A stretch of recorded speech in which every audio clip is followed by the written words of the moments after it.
Magandang umaga, live mula sa Pag-asa Weather and Flood Forecasting Center. Narito ang latest sa ating panahon.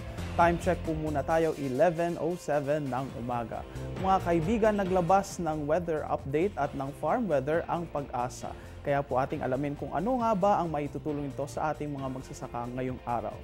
Ang Luzon at Visayas na makakaranas ng fair weather ay magkakaroon ng 12 to 22 degrees Celsius sa upland temperature, habang ang lowland temperature naman ay tinatayang magkakaroon ng 23 to 31 degrees Celsius. Magkakaroon po ng relative humidity dito sa Luzon at Visayas na 62 to 95%.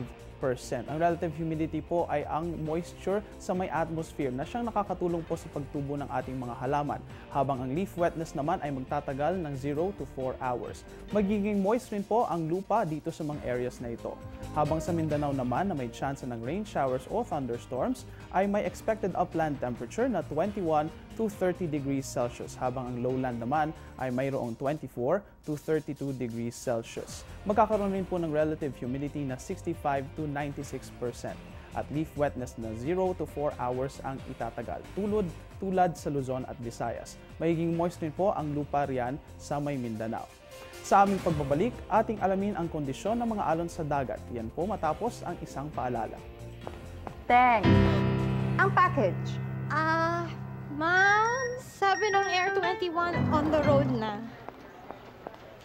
Ano, Teng? Ang package. Ma'am, sabi ng Air 21 na receive na. Okay. Very good. Basta padala, sagot ka ng Air 21. May real-time delivery updates via text para worry-free ka. Teng, ang package, napadala mo na? Yes, ma'am, sa Air 21. Sa Air 21, sagot ko, padala mo. Mga kaibigan, malakas pa rin ang ihip ng hanging amihan at ito ay nakakaapekto sa mga alon ng dagat sa bansa. Narito ang inilabas na gale warning ng Pag-asa. Ang eastern seaboard ng southern Luzon at ang eastern seaboard ng Visayas kung saan magkakaroon ng cloudy skies with chances of light rain showers, partikular ang mga baybayin ng Camarines Provinces, Catanduanes, ang eastern coast ng Albay, ng Sorsogon, ng Quezon Province at ng Polillo Island. Kasama rin ang coasts ng Samar at Leyte ay magkakaroon ng maalon at napakaalon na dagat. Kasama rin po dito ang seaboards ng Mindanao na magkakaroon ng cloudy weather with thunderstorms and rain showers pagkadating ng hapon. Magiging napakaalon po ng dagat, ang abot ang taas ng alon sa 3.4 to 4.5 meters. Ang hangin naman po ay maglalaro sa 52 to 63 kilometers per hour. Kaya naman pinapayuhan natin ang ating mga small fishing vessels at ang ating small sea crafts na wag na pong